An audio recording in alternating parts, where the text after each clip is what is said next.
खबर आपको दिल्ली से हम बता रहे हैं। इससे पहले हमने आपको बताया था कि कैबिनेट की बैठक जारी है, मंत्रालयों का बंटवारा हो गया है। मोदी कैबिनेट 3.0 में मंत्रियों के विभाग बांट दिए गए हैं। तो नितिन गडकरी को सड़क परिवहन मंत्रालय, देखिए इससे पहले भी चूंकि इनके मंत्रालय की कामकाज की रफ्तार की और बतौर मंत्री की काफी तारीफ होती आई है, तो इस बार सड़क परिवहन मंत्रालय नितिन गडकरी के पास से हर्ष मल्होत्रा परिवहन राज्य मंत्री बनाए गए हैं। तो मोदी सरकार के विभागों का बंटवारा हो गया है। ये बड़ी खबर आपको बता रहे हैं। दिल्ली से अजय टम्टा भी परिवहन राज्य मंत्री बनाए गए, तो 2 राज्य मंत्री रहेंगे। सड़क परिवहन मंत्रालय नितिन गडकरी के पास ही रहेगा। तो मोदी सरकार 3.0 में मंत्रियों के मंत्रालयों का बंटवारा हो गया है। ये बड़ी खबर, ये बड़ी जानकारी हम आपको दिल्ली से दे रहे हैं। इससे पहले हमने आपको बताया था कि मंत्रालयों को लेकर इंतजार अभी बरकरार है। कभी इंतजार खत्म होता है, किस मंत्री को कौन सा मंत्रालय मिलता है, इस बात को लेकर भी लगातार चर्चाएं थी। तो ये बड़ी खबर आपको बता रहे हैं। सड़क परिवहन मंत्रालय गडकरी के पास ही रहेगा। सड़क परिवहन मंत्रालय के एमओएस बनाए गए हैं अजय टम्टा और हर्ष मल्होत्रा को भी एमओएस इसमें रखा गया है। अमित शाह के पास गृह मंत्रालय ही रहेगा। तो ये बड़ी खबर, ये बड़ी जानकारी हम आपको दे रहे हैं। दिल्ली से मंत्रालयों का बंटवारा हो गया है। बड़े जो नाम, बड़े चेहरे जिनको लेकर स्थिति अभी स्पष्ट हो पाई है। राजनाथ सिंह रक्षा मंत्री रहेंगे, अमित शाह गृह मंत्री रहेंगे। मोदी कैबिनेट से जुड़ी ये बड़ी खबर, ये बड़ी जानकारी हम आपको दे रहे हैं। नितिन गडकरी सड़क परिवहन मंत्री, 2 एमओएस रखे गए हैं उनके साथ। अजय टम्टा और हर्ष मल्होत्रा को भी उनके साथ रखा गया है राज्य मंत्री के तौर पर। तो विभागों का बंटवारा कर दिया गया है। दिल्ली से ये बड़ी खबर, मोदी 3.0 में कैबिनेट में विभाग बांट दिए गए हैं, मंत्रालयों का आवंटन हो गया है। तो जिन जिन मंत्रियों के नाम और मंत्रालय सामने आ गए हैं वो हम आपको जानकारी दे रहे हैं। तो एनडीए सरकार में मंत्रालयों का आवंटन नितिन गडकरी के पास परिवहन मंत्रालय ही रहेगा। 2 राज्य मंत्री इनके साथ रहेंगे, अजय टम्टा और हर्ष मल्होत्रा को उनके साथ रखा गया है। और किन किन चेहरों को कौन कौन से मंत्रालय दिए जाते हैं, बहुत ज्यादा अभी तक तो कम से कम बदलाव नजर नहीं आ रहे। अमित शाह के पास गृह मंत्रालय, राजनाथ सिंह रक्षा मंत्री रहेंगे, एस जयशंकर को विदेश मंत्रालय दिया गया है। तो ये जो बड़े चेहरे जिनको मंत्रालय मिले हैं वो हम आपको जानकारी दे रहे हैं। बारी बारी जितने भी नाम सामने आते जाएंगे वो हम आपको बताते रहेंगे। नितिन गडकरी को सड़क परिवहन मंत्रालय, तो केंद्र में फिर से मोदी सरकार, ये आप जानते हैं। कल शपथ ग्रहण समारोह रहा, जिन जिन मंत्रियों ने शपथ ली है उनको कौन कौन से मंत्रालय दिए जा रहे हैं वो हम आपको जानकारी दे रहे हैं।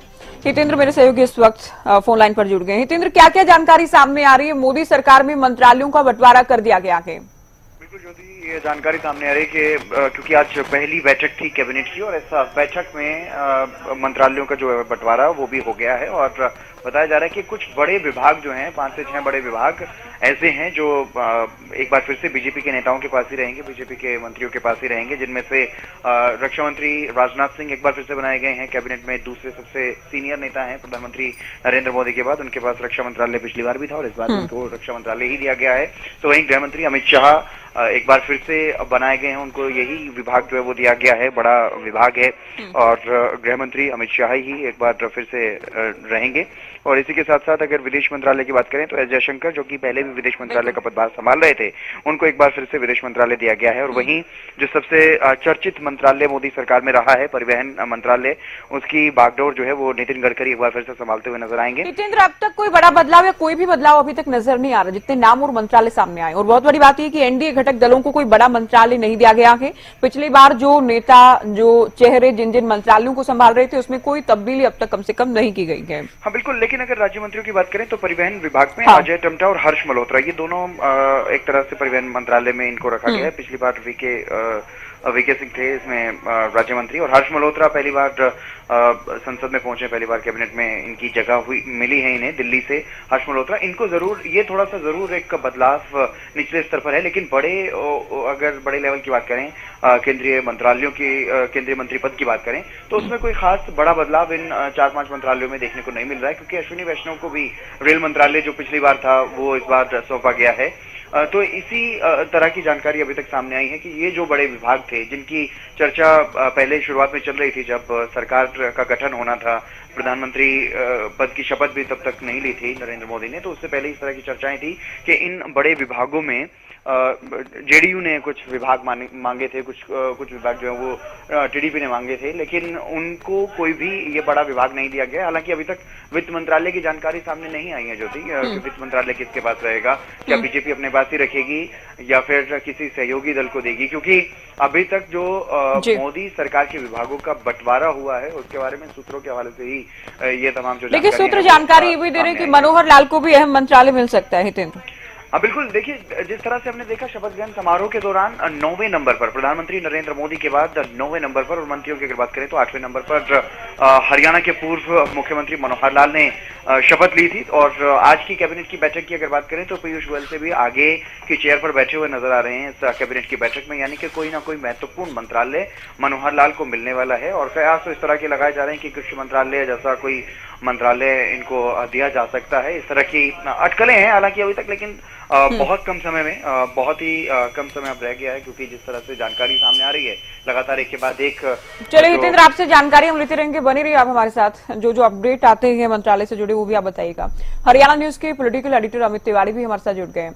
अमित, मंत्रालयों का आवंटन हो गया है, इंतजार खत्म हो गया है और बहुत ज्यादा कोई बदलाव नजर नहीं आ रहा है। गृह मंत्रालय से लेकर रक्षा मंत्रालय, विदेश मंत्रालय बीजेपी ने अपने नेताओं के पास, अपने सांसदों के पास ही रखे हैं, और वो भी पिछले कार्यकाल में जिन चेहरों के पास थे उन्हीं के पास रखे गए हैं। ये निश्चित रूप से जो भी देखिए, ऐसा पहले से ही लग रहा था कि काफी जो महत्वपूर्ण मंत्रालयों की बात है वो भारतीय जनता पार्टी का शीर्ष नेतृत्व अपने पास ही रखना चाहेगा। और ऐसे ही इच्छा शक्ति उन्होंने जब शुरू में ही जब कैबिनेट का जब शपथ ग्रहण चल रहा था उस समय जो बने थे, जिस हिसाब से बने थे सिटिंग प्लान, उस हिसाब से समझ आ रहा था कि भारतीय जनता पार्टी का शीर्ष नेतृत्व चाहता है कि जो महत्वपूर्ण मंत्रालय, और जैसे मैंने कल भी आपके साथ चर्चा में इस बात को कहा था कि सीसीएस वाले जो महकमे होते हैं, चारों महकमे, वित्त और विदेश और अगर बात करें तो रक्षा और गृह, ये चारों तो निश्चित रूप से ही जो महकमे जो भारतीय जनता पार्टी के शीर्ष नेताओं को ही मिलने वाले हैं, यानी कि संभवतः जो पहले से जो मंत्री संभाल रहे थे उन्हें ही मिलेंगे। और क्योंकि देखिए पिछली बार भी अगर बात करें तो उनका चयन जिस प्रकार से हुआ था ज्योति, अगर एस जयशंकर प्रसाद की बात करें तो वो पहले से ही विदेश मंत्रालय, विदेश विभाग में सचिव के रूप में कार्य कर चुके थे और प्रधानमंत्री का उन्हें भरोसेमंद साथी माना जाता है। और जिस प्रकार का देखिए G20 शिखर सम्मेलन हुआ उसमें एक संख्या भी बड़ी, G21 हो गया, वो भी भारत की धरती पर हुआ। उस समय विदेश मंत्री का दायित्व वे खुद संभाल रहे थे। तो ऐसे में देखिए एक तो खास बात यही थी कि वो भरोसेमंद साथी हैं, दूसरा उनके कार्यकाल में विदेश में निश्चित रूप से भारत की छवि जो है 2019 से लेकर 2024 का जो सफर रहा है उसमें भारत की छवि जो है विदेशों में ज्यादा बेहतरीन हुई है। इस दौरान को देखते हुए ही लग रहा था कि जो विदेश मंत्रालय का जो कार्यभार है उन्हें ही सौंपा जाएगा, तो ऐसा हुआ भी है। अब देखने वाली बात है कि जो अब अगले जो अमित शाह की बात करें तो वे पहले से ही देखिए वो वरिष्ठता में भी है और उन्होंने भारतीय जनता पार्टी का अगर संगठन को मजबूत करने वाला जो कदम उठाया है तो वो अमित शाह उसके लिए एक महत्वपूर्ण कड़ी रहे हैं, चाहे वो पन्ना प्रमुख बनाने की बात हो। और इसी तरह से गृह मंत्रालय में जब उन्होंने संभाला था पिछली बार 2019 में, तब से लेकर गृह मंत्रालय में उन्होंने कई महत्वपूर्ण फैसले लिए, चाहे वो अनुच्छेद 370 हटाने की बात हो या का को लागू करने की बात हो। अभी भी देखिए उनसे जुड़े हुए महकमे, खासतौर पर यूसीसी की बात करें तो वो निश्चित रूप से उसमें महत्वपूर्ण भूमिका निभानी है और उनकी भूमिका को नजरअंदाज नहीं किया जा सकता। इसीलिए देखिए जो जिम्मेवारी अहम जिम्मेवारी गृह मंत्रालय की उन्हें ही मिलने जा रही है, तो एक ये सबसे बड़ी बात जो है वो नजर आ रही है। जी ज्योति, अभी हरियाणा को लेकर इंतजार बाकी है अमित। मनोहर लाल को भी कोई बड़ी जिम्मेदारी मिल सकती है और साथ ही राव इंद्रजीत को राज्य मंत्री के नाते, कृष्णपाल गुर्जर को राज्य मंत्री के नाते क्या कुछ मिलता है वो भी देखना होगा। निश्चित रूप से ज्योति देखिए हरियाणा के लिए इस बार उम्मीदें बड़ी हैं, क्योंकि एक तो पूर्व मुख्यमंत्री के रूप में जब उन्हें दायित्व, जब पहले मुख्यमंत्री रहे मनोहर लाल, 9.5 साल का सफर उन्होंने मुख्यमंत्री के पद पर रहते हुए किया, अब उन्हें दायित्व मिला है कैबिनेट मंत्री का, तो निश्चित रूप से उन्हें एक महत्वपूर्ण जो पोर्टफोलियो, महत्वपूर्ण विभाग जो है वो निश्चित रूप से मिलेगा। चाहे ग्रामीण विकास मंत्रालय की बात करें या कृषि मंत्रालय की बात करें। लेकिन लग रहा है, क्योंकि देखिए हरियाणा को सीधे रूप में कृषि से जोड़कर देखा जाता है।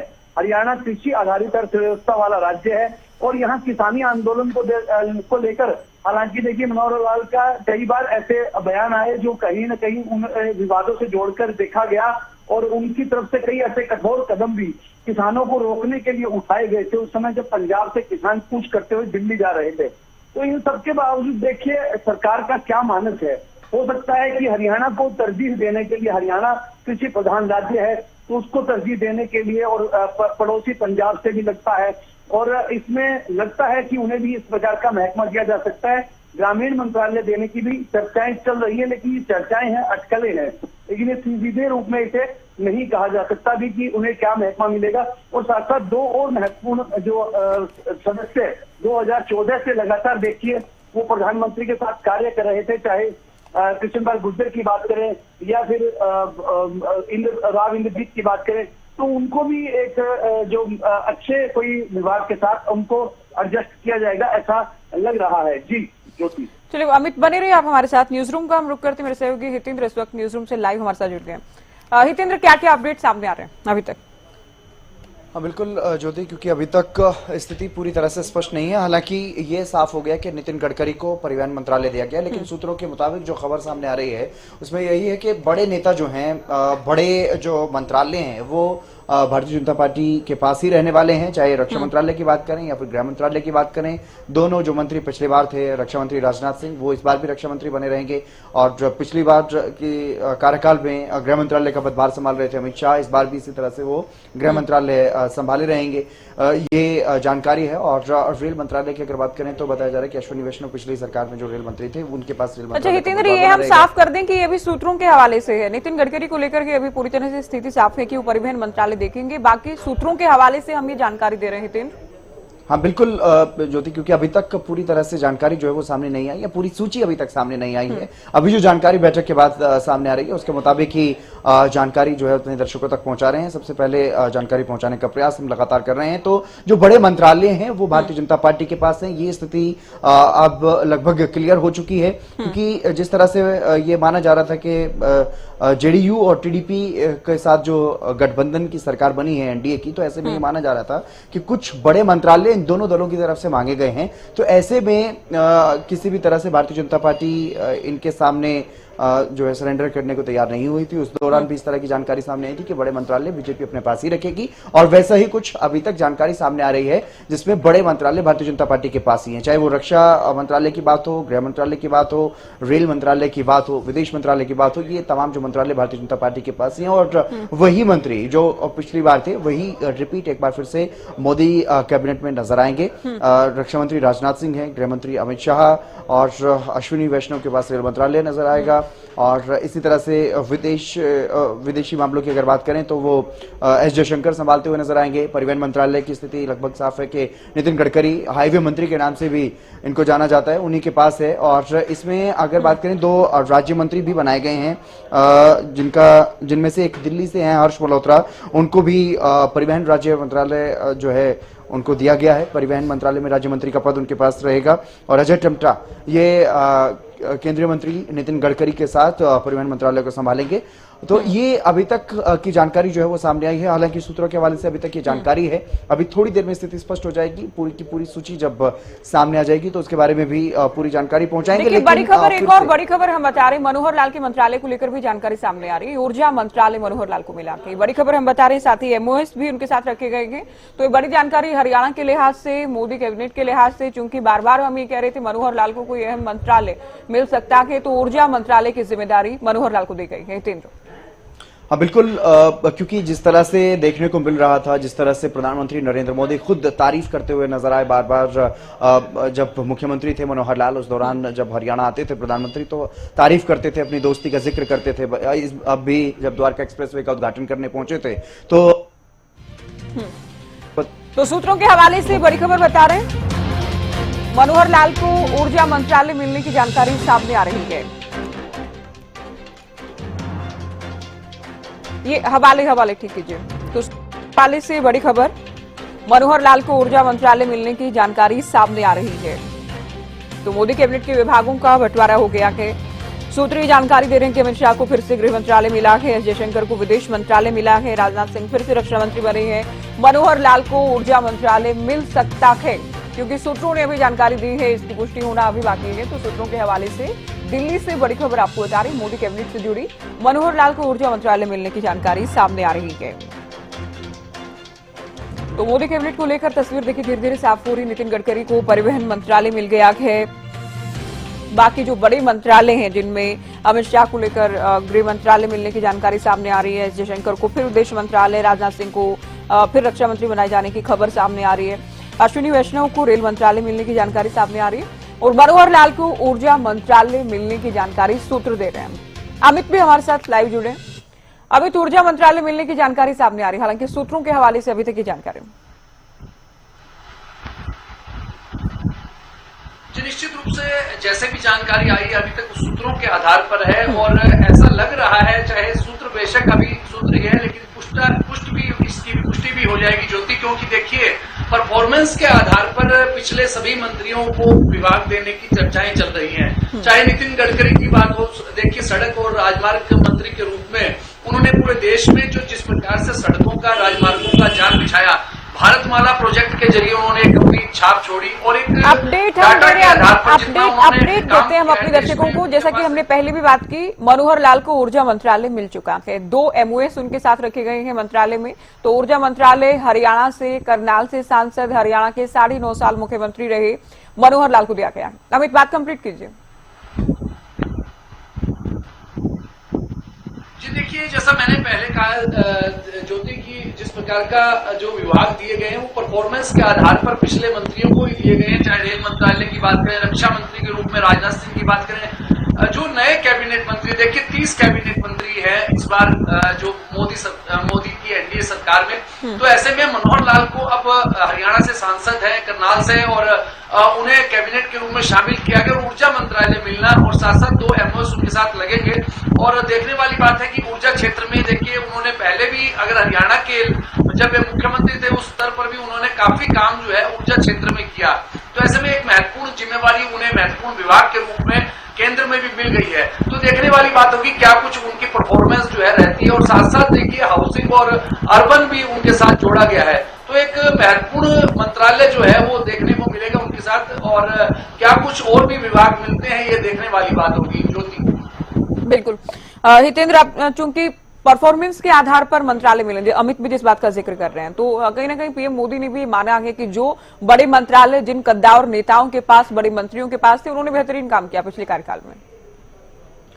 हाँ बिल्कुल, ये मान करके चलिए, क्योंकि वो सभी बीजेपी के वरिष्ठ नेता हैं और कई तो ऐसे नेता हैं जिसमें चाहे मैं राजनाथ सिंह की बात करूं, अमित शाह की बात करूं या नितिन गडकरी की बात करूं, ये बीजेपी के राष्ट्रीय अध्यक्ष रह चुके हैं। और इस कैबिनेट में सबसे अहम बात ये भी है ज्योति कि हम जब देख रहे थे, एनालिसिस कर रहे थे कि किस किस को इसमें शामिल किया गया, तो 7 राज्यों के जो पूर्व मुख्यमंत्री रह चुके हैं ऐसे नेता हैं जो इस कैबिनेट में शामिल हैं। खुद प्रधानमंत्री के साथ साथ 6 और ऐसे नेता जो किसी राज्य की बागडोर संभाल चुके हैं। ऐसे नेताओं को अगर कैबिनेट में रखा जा रहा है तो बिल्कुल उनका कद, उनके कद को समझते हुए उनको पहले तो चुनाव में उतारा भारतीय जनता पार्टी ने, और अब केंद्रीय सियासत में उनको लेकर के आए हैं। तो महत्वपूर्ण जिम्मेदारी उनको दी जानी लगभग तय थी और अब स्थिति साफ होती हुई नजर आ रही। जिस तरह से हरियाणा के पूर्व मुख्यमंत्री मनोहर लाल को ऊर्जा मंत्रालय जो है वो दिया गया है और अर्बन मिनिस्ट्री भी दी गई है, हाउसिंग बोर्ड और अर्बन मिनिस्ट्री दी गई है। तो ऐसे में ये महत्वपूर्ण पद जो है उनको दिए गए हैं, महत्वपूर्ण मंत्रालयों की जिम्मेदारी इन नेताओं को दी जा रही है। तो अपने आप में भरोसा जताया है प्रधानमंत्री मोदी ने, और इनके अनुभव को देख करके, इनके काम को देख करके, इनकी कार्यशैली को देख करके,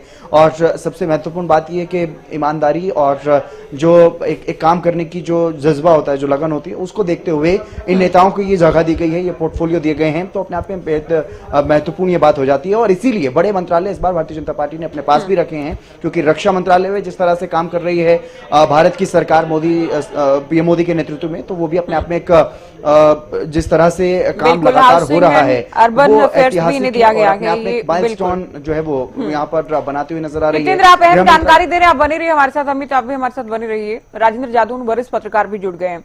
जादौन साहब, अभी तक जो नाम सामने आए, चूंकि मोदी कैबिनेट के मंत्रिमंडल विस्तार को लेकर, मंत्रिमंडल बंटवारे को लेकर दरअसल हम बात कर रहे हैं, मंत्रालय जो बांटे गए हैं उनको लेकर हम बात कर रहे हैं।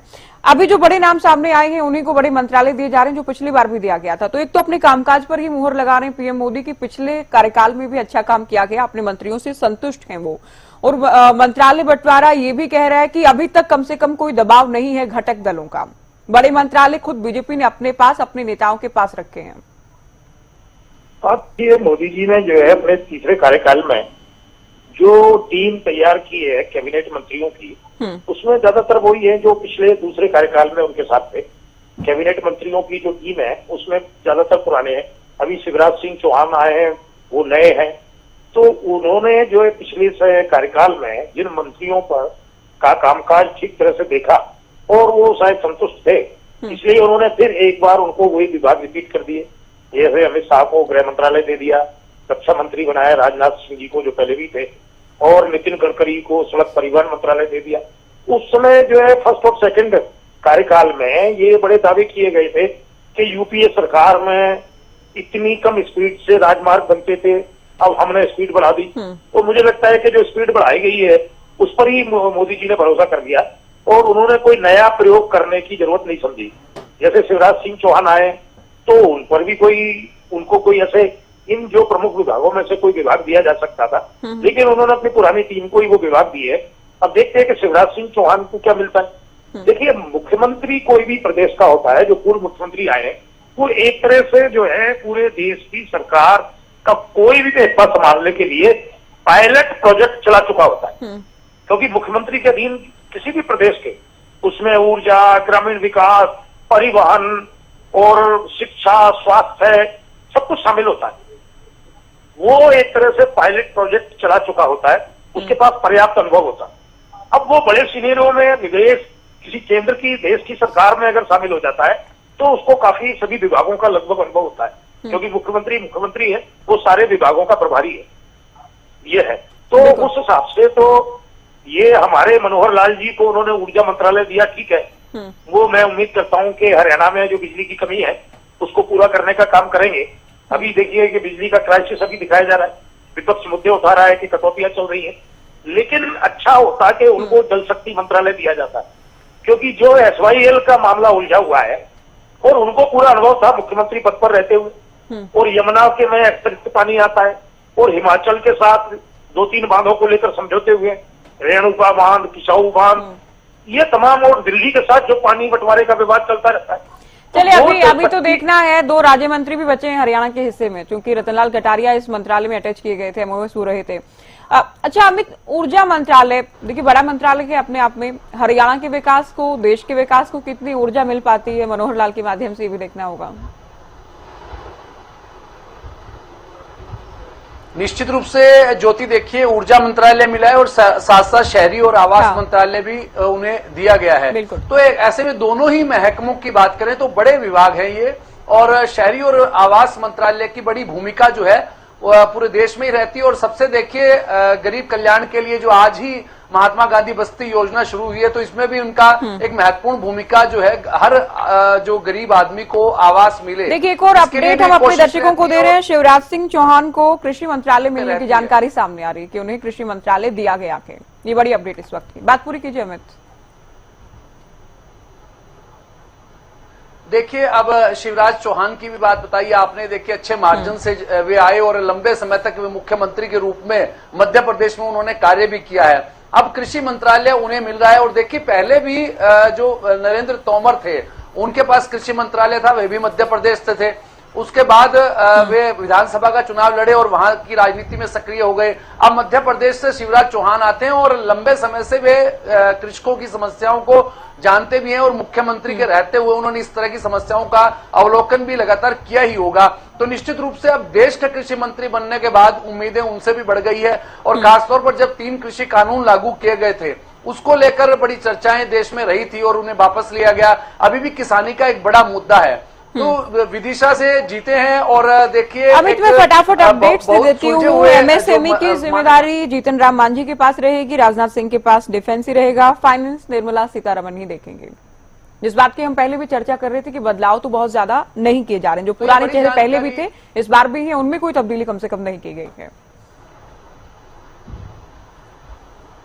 देखिए ज्योति, मैंने जैसा कल भी चर्चा करते हुए जब शपथ ग्रहण चल रहा था उस समय मैंने कहा था कि सीसीएस के जो सदस्य होते हैं उसमें खासतौर पर प्रधानमंत्री की दृष्टि उन पर है और वे उनको किसी को भी नहीं देंगे। तो ऐसे में देखिए रक्षा मंत्री राजनाथ सिंह ही हैं, गृह मंत्रालय का प्रभार जो है वो अमित शाह को ही दिया गया, वित्त मंत्री निर्मला सीतारमण ही रहेंगी और विदेश मंत्री एस जयशंकर प्रसाद है। चारों ही महकमों की जो है वो सुरक्षा मामलों की कैबिनेट जो समिति होती है उसमें ये सदस्य होते हैं, प्रधानमंत्री उसके अध्यक्ष होते हैं। तो ये महत्वपूर्ण महकमे अपने पास ही रखे और पुराने अपने भरोसेमंद साथियों पर विश्वास जताया गया है। देखिए रक्षा मंत्री के रूप में भी राजनाथ सिंह ने काफी जो है दो देश में रक्षा क्षेत्र में काफी काम किया और वे लगातार सक्रिय रहने वाले रक्षा मंत्री हैं और उनका एक अपना रुतबा है, एक रुआब है और खासतौर पर उनकी अपनी एक पैनी समझ है। और साथ साथ विदेश मंत्री के रूप में एस जयशंकर प्रसाद की मैंने जैसे बात की, उन्होंने लंबा उनका अनुभव है और वे नौकरशाह रहे हैं, खासतौर पर वे आईएफएस अधिकारी रहे हैं और एक विदेश सचिव के रूप में उनके पास एक अनुभव है। तो उसी अनुभव को देखते हुए उन्हें पहले विदेश मंत्री बनाया गया था, अभी उन्हें दोबारा से जिम्मेवारी मिली है। और निर्मला सीतारमण देखिए महिला वित्त मंत्री के रूप में पूरे 5 साल उन्होंने 5 बजट पेश करने का काम किया, अंतरिम बजट भी उन्होंने सरकार का पेश किया। तो ऐसे में एक महत्वपूर्ण जिम्मेवारी फिर से उन पर भरोसा जताया गया है, तो एक बड़ी बात है। और साथ साथ देखिए अमित शाह तो है ही गृह मंत्री और सरकार में उनका अपना एक दबदबा है और खासतौर पर जब और ऐसे कानून जो पूरे राष्ट्र को प्रभावित करते हो, एनआरसी की बात हो चाहे यूसीसी की बात हो, तो निश्चित रूप से उसमें बड़ा कदम उन्होंने उठाना है। तो अमित शाह से ज्यादा भरोसेमंद साथी नरेंद्र मोदी का गृह मंत्री के रूप में कोई और दूसरा हो नहीं सकता। जी ज्योति। नितेंद्र, बिल्कुल जो भरोसेमंद चेहरे थे या उनके साथी थे, मोदी जी की हम बात कर रहे हैं, उन पर एक बार फिर से भरोसा किया गया है। प्रमुख मंत्रालय आ चुके हैं, हालांकि सूत्र हम बार बार ऐड कर रहे हैं। इसमें हम गृह मंत्रालय की बात करें, रक्षा मंत्रालय की बात करें, विदेश मंत्रालय की बात करें, वित्त मंत्रालय की बात करें, इनमें कोई बदलाव नहीं है। कृषि मंत्रालय शिवराज सिंह चौहान को दिए जाने की खबर सामने आ रही। ऊर्जा और शहरी विकास, शहरी आवास विकास की जिम्मेदारी मंत्रालय मनोहर लाल को दिया गया है। जीतन राम मांझी को एमएसएमई की जिम्मेदारी दी गई।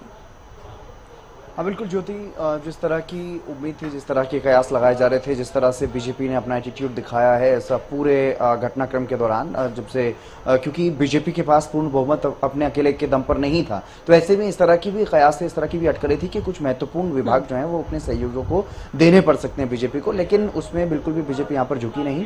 और बीजेपी ने ये देखा, ये समझा पूरी तरह से कि जो महत्वपूर्ण विभाग हैं और जिसमें बड़े काम करने हैं तो वो महत्वपूर्ण विभाग नितेंद्र, रोक रही हूं मैं आपको। कृषि और पंचायती राज विभाग, कृषि और पंचायती राज मंत्रालय शिवराज सिंह चौहान को मिलने की जानकारी सामने आ रही सूत्रों के हवाले से। कंप्लीट कीजिए बात को। हाँ बिल्कुल ज्योति, क्योंकि कृषि के साथ ही पंचायती राज विभाग को लगभग हर बार ऐड किया गया है, चाहे हम नरेंद्र तोमर की बात करें, उनके पास भी इसी तरह से विभाग थे और इस तरह की उम्मीद भी थी कि कृषि मंत्रालय शिवराज सिंह चौहान के पास रहेगा, क्योंकि वो पर्यावरण प्रेमी भी हैं और लगातार पेड़ लगाते रहे हैं कृषि के मामले में, तो उनका जो लगाव है और जिस धरती से वो आते हैं, मध्य प्रदेश से वो आते हैं, तो उसी आधार पर उनको कृषि मंत्रालय जो है वो सौंपा गया है। और जो आप भरोसेमंद साथियों की बात कर रहे थे, पिछली सरकार में जो महत्वपूर्ण चेहरे थे सरकार के, उनकी आप बात कर रही थी, तो उसमें क्योंकि रक्षा मंत्रालय और गृह मंत्रालय की हम बार बार जिक्र इसलिए करते हैं क्योंकि दोनों जो मंत्रालय हैं वो बेहद अहम होते हैं सरकार में। और मोदी सरकार के नेतृत्व में, पीएम मोदी के नेतृत्व में दोनों ही विभागों ने जिस तरह से काम किए हैं, चाहे वो धारा 370 का हटाना हो या फिर जो छोटे छोटे डिस्प्यूट्स हैं अलग अलग राज्यों के, नॉर्थ ईस्ट की बात करें, वहां पर शांति व्यवस्था कायम करने के लिए प्रयास करने की बात हो, या पीओके को भारत में लाने की लगातार बात चलती रहती है, इस पर चर्चा चलती रहती है। तो रक्षा मंत्री राजनाथ सिंह और केंद्रीय गृह मंत्री अमित शाह, इन दोनों ने ही पिछली सरकार में जिस तरह से मजबूती के साथ पक्ष रखा है भारत का, तो उसको लेकर के इस बार क्योंकि वो सब करने का मौका केंद्र सरकार के पास होगा। तो ऐसे में मजबूती की जरूरत थी और मजबूती दिखा रही है बीजेपी, मजबूती दिखा रहे हैं प्रधानमंत्री मोदी, और इसीलिए इन दोनों को एक बार फिर से इन दोनों मंत्रालयों का प्रभार जो है वो सौंपा गया है, इन दोनों मंत्रालयों की जिम्मेदारी सौंपी गई है। वहीं अगर विदेश मंत्रालय की बात करें तो विदेश मंत्रालय में जिस तरह से अमित तिवारी बता रहे थे कि जिस तरह से नौकरशाह रहे हैं एस जयशंकर, अच्छे ब्यूरोक्रेट्स रहे हैं, और उसके बाद डिप्लोमेटिक वे में जिस तरह से दूसरे देशों को हैंडल करने का काम उन्होंने किया है, चाहे वो कोई भी आवाज उठी हो, चाहे कनाडा से आवाज उठी हो भारत के विरोध में, या चीन से उठी हो, या पाकिस्तान से, या नेपाल जैसे छोटे देशों से भी अगर कोई इस तरह की आवाज उठी है, तो सही तरीके से जवाब देने का काम विदेश मंत्री एस जयशंकर ने पिछले कार्यकाल में किया। इसलिए उन पर एक बार फिर से भरोसा जताया गया है और उनके अच्छे कामकाज को देखते हुए एक बार फिर से उन्हें विदेश मंत्री बनाया गया है। और इसी तरह से रेल मंत्रालय में बिल्कुल एक और जानकारी दें, अश्विनी वैष्णव को सूचना और प्रसारण मंत्रालय दिए जाने की खबर सामने आ रही है। सूत्रों के हवाले से हम बता रहे हैं मोदी 3.2 में किस मंत्री को कौन सा मंत्रालय दिया गया, क्योंकि शपथ ग्रहण कल हो गया था, अब कैबिनेट बैठक और उसके बाद खबरें अब सामने आ रही मंत्रालयों से जुड़ी अपडेट्स हम लगातार दे रहे हैं। जादव साहब हैं क्या फोन लाइन पर? हाँ जी। शिवराज सिंह चौहान को कृषि मंत्रालय दिया गया है, अश्विनी वैष्णव की हम बात करें सूचना और प्रसारण उनको दिया गया, कैसे आप देख रहे हो? चौहान की बड़ी कद्दावर छवि बनी है, मुख्यमंत्री रहे वो मध्य प्रदेश के लगातार, और उन्होंने जो है उन्हें मुख्यमंत्री पद का प्रत्याशी घोषित नहीं किया गया। इसके बावजूद उन्होंने विधानसभा का चुनाव मजबूती के साथ लड़ाया और भारतीय जनता पार्टी की सरकार बनवाई, और लोकसभा चुनाव में भी बहुत सक्रिय रहे और काफी अच्छे मतों से उन्होंने विदिशा सीट से लोकसभा चुनाव में, और मध्य प्रदेश में क्लीन स्वीप एक बार फिर से, बिल्कुल वहां कोई नुकसान भी भारतीय जनता पार्टी को नहीं हुआ, एमपी में इस बार नहीं हुआ, तो वो जो है उनकी बड़ी अच्छी भूमिका रही है और उनको बड़ा प्रशासनिक अनुभव भी है कि लगातार जो है वो मध्य प्रदेश के मुख्यमंत्री रहे। तो ये कृषि मंत्रालय इस समय बहुत चुनौतीपूर्ण मंत्रालय है, क्योंकि देखिए चिराग पासवान को खेल मंत्रालय मिलने की जानकारी सामने आ रही है कि चिराग पासवान को खेल मंत्रालय दिया गया है। जादव साहब हाँ देखिए, चिराग पासवान को तो इसलिए कि वो युवा है और ये खेल जो है पूरा युवाओं का ही मामला है, क्योंकि मंत्रालय भी खेल एवं युवा मंत्रालय होता है। हाँ। तो मुझे लगता है कि वो एक अपनी उम्र के हिसाब से खेलों के विकास, खेलों को आगे बढ़ाना, खिलाड़ियों को आगे बढ़ाना, खिलाड़ियों की जो जरूरतें हैं उनको ठीक तरह से समझ सकते हैं, और वो ऊर्जावान रहते हुए वो काफी जो है सक्रिय। मैं आपको टोक रही हूँ, धर्मेंद्र प्रधान देखिए शिक्षा मंत्री रहेंगे, चूंकि बार बार अपडेट सामने आ रहे हैं, जिन जिन मंत्रियों के मंत्रालयों का बंटवारा हो चुका है, आवंटन हो चुका है, वो हम लगातार जानकारी दे रहे हैं। निर्मला वित्त मंत्री वही बनी रहेंगी, सीतारमण के मंत्रालय में कोई बदलाव नहीं किया गया है, रक्षा मंत्री राजनाथ सिंह ही रहेंगे, एस जयशंकर विदेश मंत्री रहेंगे, गृह मंत्री अमित शाह ही रहेंगे, इसमें भी कोई बदलाव नहीं किया गया है। शिवराज सिंह चौहान को कृषि और ग्रामीण विकास मंत्रालय दिया गया है, चिराग पासवान को खेल मंत्रालय दिया गया है। जिस बात का जादव साहब भी जिक्र कर रहे हैं कि युवा नेता हैं, युवा चेहरा हैं और ये जिम्मेदारी उन्हें दी गई। बोलिए जादव साहब। हाँ तो देखिए, ऐसा है कि खिलाड़ियों की और खेलों के विकास के लिए वो अधिक सक्रिय रह सकते हैं अपनी जो वह उम्र के हिसाब से, और वो खेल जगत में जो है अपना अधिक जो है व्यापक प्रभाव डाल सकते हैं, और खिलाड़ियों के साथ भी, प्रमुख खिलाड़ियों के साथ जो ओलंपियन हैं और जो राष्ट्रीय स्तर के पदक विजेता है, अंतर्राष्ट्रीय खेल स्पर्धाओं में जो पदक हासिल करने वाले, उनके साथ कनेक्ट भी हो सकते हैं।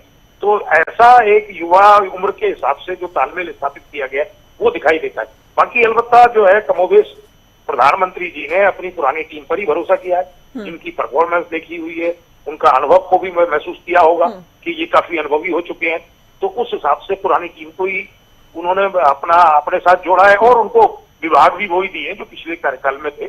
तो मुझे लगता है कि उनकी टीम जो है अब कुछ नए तरीके से काम करेगी, और देश के विकास को, खासतौर से निर्मला सीतारमण जी को जो है बहुत महत्वपूर्ण जिम्मेदारी है, क्योंकि जो विकसित भारत का संकल्प जो वो बीजेपी ने रखा है और जो वादा किया है आम मतदाता से कि हम भारत को विकसित राष्ट्रों की श्रेणी में ले जाएंगे, और अर्थव्यवस्था को अभी 5वें नंबर की अर्थव्यवस्था बनाया है, फिर उसको 3रे नंबर पर ले जाएंगे, तो ये महती जिम्मेदारी है निर्मला जी के पद पर। और मुझे लगता है कि प्रधानमंत्री जी ने उनका कामकाज देख के ये फैसला किया होगा कि शायद इनको ये जिम्मेदारी दिया जाना उचित है। तो देखते हैं कि आर्थिक विकास या वित्तीय क्षेत्र में देश को आगे बढ़ाने के लिए क्या रोड मैप लेके आती है, कि सारी जो देश का विकास है पूरा वो वित्तीय विकास और आर्थिक विकास पर ही निर्भर करता है। बिल्कुल, आप बने रहिए हमारे साथ। अमित, धर्मेंद्र प्रधान शिक्षा मंत्रालय देखेंगे, चिराग पासवान को खेल मंत्रालय की जिम्मेदारी दी गई है। देखिए, निश्चित रूप से धर्मेंद्र प्रधान ने पहले भी उन्हें जो महकमे मिले थे, चाहे पेट्रोलियम मंत्री के रूप में भी उनका कार्यकाल रहा, और इस बार देखिए खासतौर पर जो उड़ीसा राज्य में चमत्कार हुआ है उसमें कहीं ना कहीं धर्मेंद्र प्रधान की बड़ी भूमिका है। और ऐसा लग रहा था पहले कि मुख्यमंत्री के पद पर उन्हें ले जाया जाएगा, लेकिन ऐसा नहीं हुआ और उन्हें कैबिनेट में ही रखा गया है, क्योंकि देखिए एक उड्डयन मंत्रालय राममोहन नायडू को दिया गया है। राममोहन नायडू को उड्डयन मंत्रालय दिया गया है, क्योंकि लगातार जो अपडेट्स आ रहे हैं हम अपने दर्शकों को उनसे रूबरू करा रहे हैं। अमित, अपनी बात पूरी कीजिए। प्रधान को लेकर आप बात कर रहे हैं, साथ ही चिराग पासवान चूंकि युवा चेहरा हैं और काफी लग रहा था कि काफी तरजीह उन्हें दी जाएगी, केंद्र में रखा गया कि केंद्रीय मंत्री बनाया गया है और खेल मंत्रालय की जिम्मेदारी उन्हें दी गई है। निश्चित रूप से ज्योति, जैसे मैंने कहा कि धर्मेंद्र प्रधान का इस बार लग रहा था कि संभवतः उन्हें मुख्यमंत्री बनाया जाएगा, लेकिन एक एक सांसद की भूमिका है महत्वपूर्ण। तो ऐसे में एक भी सांसद को ऐसा उनके पद से इस्तीफा दिलवाकर और फिर मुख्यमंत्री बनाया जाए तो ऐसा संभावना नहीं बन पाई, इसीलिए उन्हें कैबिनेट। चलिए, आप बने रहिए हमारे साथ। कुछ और नाम हम बता देते हैं। देखिए, महिला बाल विकास की अन्नपूर्णा देवी को जिम्मेदारी मिली है। चिराग पासवान खेल मंत्री बनाए गए हैं। भूपेंद्र यादव जो कि अलवर से जीतकर आए हैं, हरियाणा से आते हैं, और इस नाते तो देखा जाए अमित, तो 4 चेहरे तो हरियाणा से ही हो गए। भले ही राजस्थान की राजनीति वो करते, पहले राज्यसभा में थे, इस बार चुनाव लड़ा उन्होंने। पर्यावरण मंत्रालय की जिम्मेदारी भूपेंद्र यादव को दी गई है। अमित, बात कही अपने। देखिए, धर्मेंद्र प्रधान को शिक्षा मंत्री दिया गया और खासतौर पर शिक्षा के क्षेत्र में सरकार ने काफी बदलाव किए। जब मंत्री निरंकुश थे उस समय भी उन्होंने काफी काम किया था, और अब भी लग रहा है कि अभी काफी काम होना शिक्षा के क्षेत्र में जरूरी भी है। और आमूलचूल परिवर्तन जो शिक्षा नीति नहीं लाई गई उसके तहत किया गया था। तो अब और साथ साथ अब जैसे आपने कहा भूपेंद्र यादव को भी महत्वपूर्ण जिम्मेवारी मिली है पर्यावरण के क्षेत्र में, और पहले उन्हें श्रम मंत्रालय उनके पास था, इस बार पर्यावरण दिया गया है। तो निश्चित रूप से पर्यावरण के क्षेत्र में काफी काम करने की जरूरत है।